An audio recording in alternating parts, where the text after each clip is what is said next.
আবু সাঈদের প্রসারিত দুই হাত যেন এক অলঙ্ঘনীয় পর্বত। কোনো বর্গীর সাধ্য নেই যেটা অতিক্রম করে বাংলাদেশের মানুষকে স্পর্শ করতে পারে।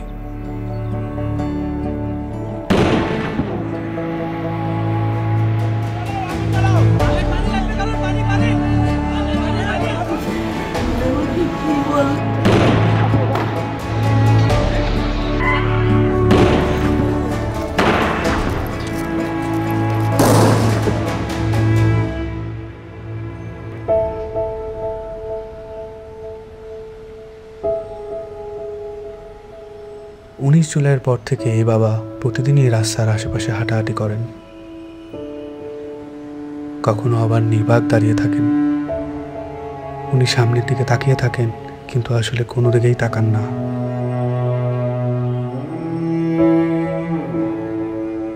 যেসব রাস্তা দিয়ে ওনার ছেলে হাঁটতো, ওইসব রাস্তায় উনি দাঁড়ালে উনি ওনার ছেলের রুম পান।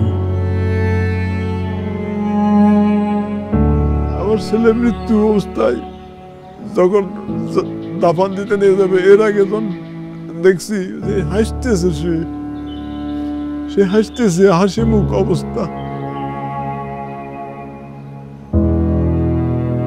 ইভেন্টের কাজ করতো, শুধু বাপেরে কিভাবে একটু সাহায্য করে।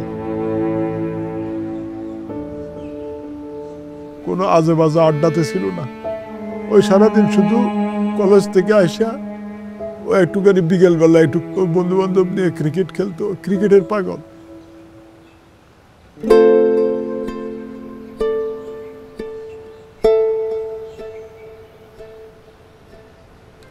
যে আমার পায়ের পাতা আছে এরকম একটা অনুভূতি হতো, কিন্তু আমি যখন হাত দিতাম তখন থেকে আমার পায়ের পাতা নেই, এরকম একটা প্রচুর অনুভূতি হতো। আমি অনেক কান্না করতাম। এই ব্যথার চেয়ে আমার ওই অনুভূতিগুলো আমার বেশি হতো, যে আমার পা আছে, আমি যখন হাত দিই তখন থেকে আমার পা নাই।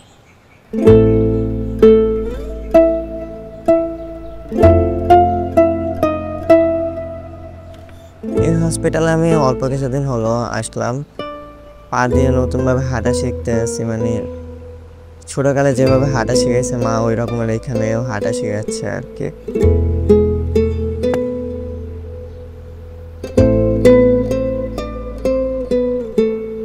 একটি প্রতিবন্ধী কিশোর, 7 বছরের বাচ্চা, ল্যাংড়া মানুষ যদি সংগ্রামে নামতে পারে, তাহলে আমি কেন বসে থাকবো ঘরে? একদিন তো মরতেই হবে, তাই মৃত্যুর ভয় করে স্বার্থপরের মতো ঘরে বসে না থেকে গুলি খেয়ে বীরের মতো মৃত্যু অধিক শ্রেষ্ঠ। আমি যদি বেঁচে না ফিরি, তবে কষ্ট না পেয়ে গর্বিত হয়েও জীবনের প্রতিটি ভুলের জন্য ক্ষমা চাই। আনাস।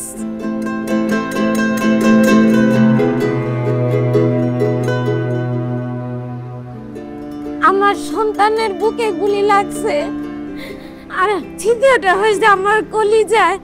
আল্লাহ পাক যতদিন আমাকে হায়াত দিছে, আমি এই হাহাকার নিয়ে বেঁচে থাকবো।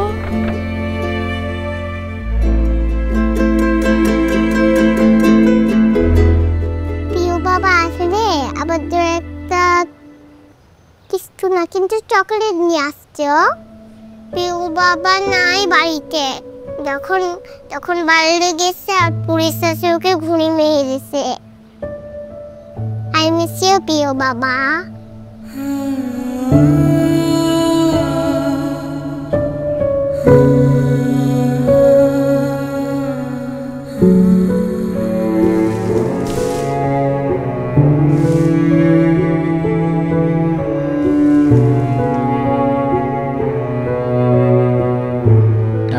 চেম্বারের মধ্যে বক্তব্য দিছিল যে আমরা কোনো সরকার বিরোধী আন্দোলন নয়, আমরা নিজের অধিকার আদায়ের জন্য বলে বলা খাওয়ার পরে ওদের পমেল বড়ুয়া ওই ছাত্রলীগের লিডার আসছিল, তাই সেই গলা চিপি ধরছিল, গালমুখত থাপড় মারছে। এখন ওই জন্যই ওর জেদ ধরে শহীদ হলো কি এখন ওটার ব্যাখ্যাটা আর আমি জানি না।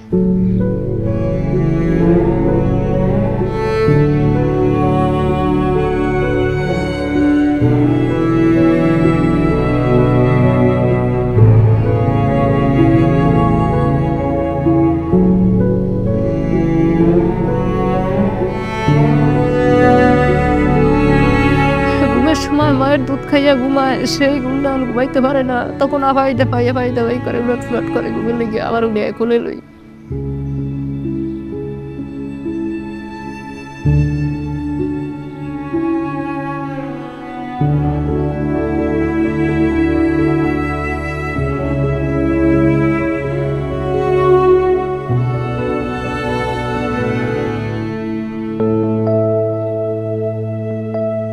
এখানে এসে যখন দেখি যে এখানে সবসময় ভাইয়া পড়াশোনা করতো, এই বিছানাতে থাকতো, এখন যখন দেখি ও নাই তখন একটা শূন্যতা কাজ করে মনের মধ্যে। খারাপ লাগে যখন দেখি যে ভাইয়া এই রুমে নাই। এই ছবিটা 18 জুলাই আমার আন্টি নাজিয়া খান ফেসবুকে পোস্ট করেছিল।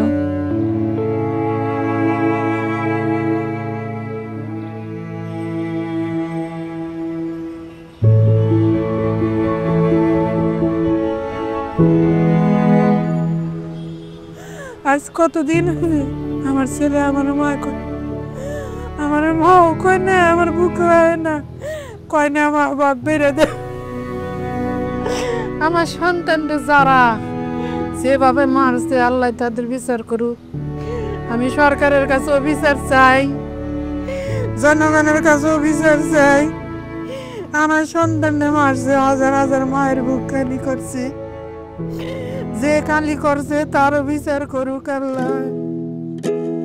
কতটা তুমি হারালে বন্ধু, কেঁদেছে অন্তর, জানো না তুমি হারাবার ব্যথা, জানে পলাশির প্রান্ত।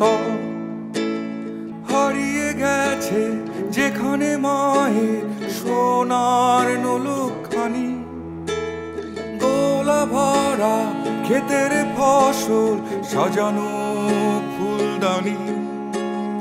এ হারানোর বেদনা তুমি রেখো অন্তরে, দেখবে তোমার দুঃখ লুকাবে পলাশির প্রান্তরে। বাংলাদেশের বুকের ওপর চেপে বসা 36 দিনের এই ভারই আমরা নিতে পারছি না। একবার ভাবি চলেন 16 বছরে কত বড় ভার হয়ে এটা আমাদের বুকের ওপর বসেছিল। এই ভারই আমাদের শক্তি দিক সংস্কার করে নতুন বাংলাদেশ গড়ার।